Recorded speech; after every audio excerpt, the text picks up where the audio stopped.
Hey everyone, welcome to Encouraging Words for School Counselors. I'm Matt Fleck with Inspire Success. Our theme this month is telling us why you became a school counselor, and we've been getting lots of great responses. You'll hear from 3 counselors today, starting with Amanda Callahan, whose son Carter starts us off. Why did you become a school counselor? So in middle school, I had a little bit of experience with some middle school girl, isolation, I would say, a little bit of bullying. I had a couple of friends who thought that could only be friends with one particular person at a time. And so a lot of people, other girls, felt excluded. So when that happened, I went to the school counselor a few times to talk to her. And in some cases, we would talk with the other friends as well as a group. But it really helped me. And from there, I guess I really admired the school counselor and looked up to her. And I thought what she did was really neat. So next then, I kind of got interested then at the middle school level. And then at the high school level, when I was a junior or senior, I did an internship underneath that same middle school counselor that had helped me when I was in 6th, 7th, 8th grade. So did an internship with her.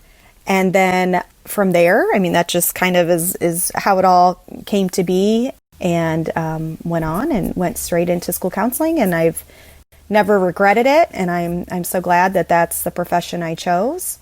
Happy to have made that decision. And I personally know there are many students and parents who are glad Amanda made that decision too.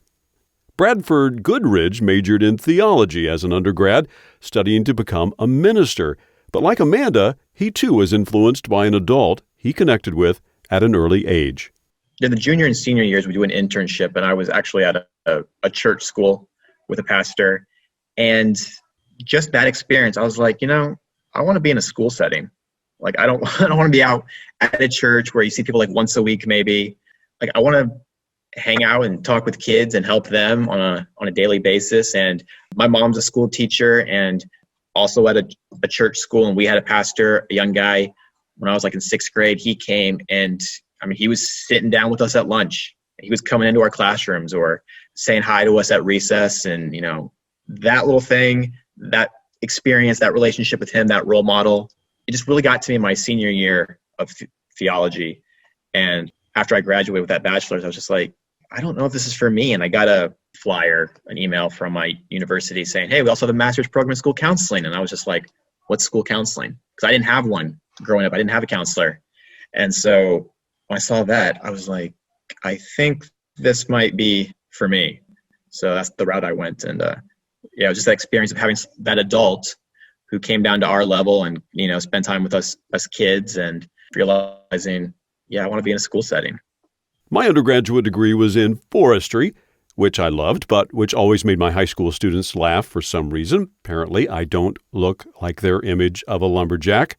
And I had many other jobs before finally and happily landing on school counseling.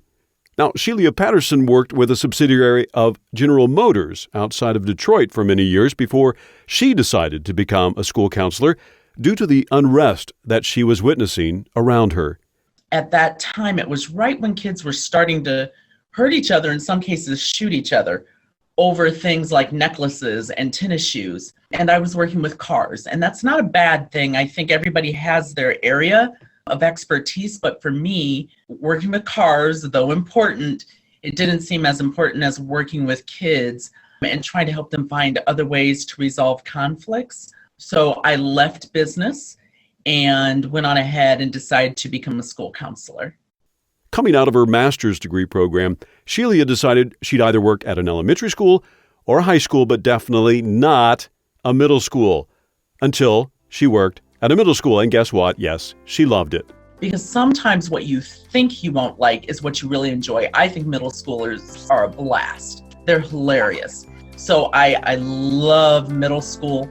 Always remember, in my opinion, I always tell students that are coming through the master's programs, consider that we are there not just for the students, but for the adults as well. That has been one of my eye-opening experiences, is that our teachers really need us. My office is open to our teachers and my office is open to our students, and my office is open to our parents. And they all require our help. So you're welcome. Not only some great stories about becoming a school counselor, but a little wisdom, too. Let us know if you'd like to share your story of becoming a school counselor. Simple as pie, drop me a note at matt@inspiresuccess.org. Check us out on Instagram at Inspire Success. Just replace the I with the number 1, and you've got it. And be sure to tell your friends about the podcast. We really do appreciate it. And sincerely, we truly appreciate you and all your hard work on behalf of students. Keep the faith, and chat with you next week.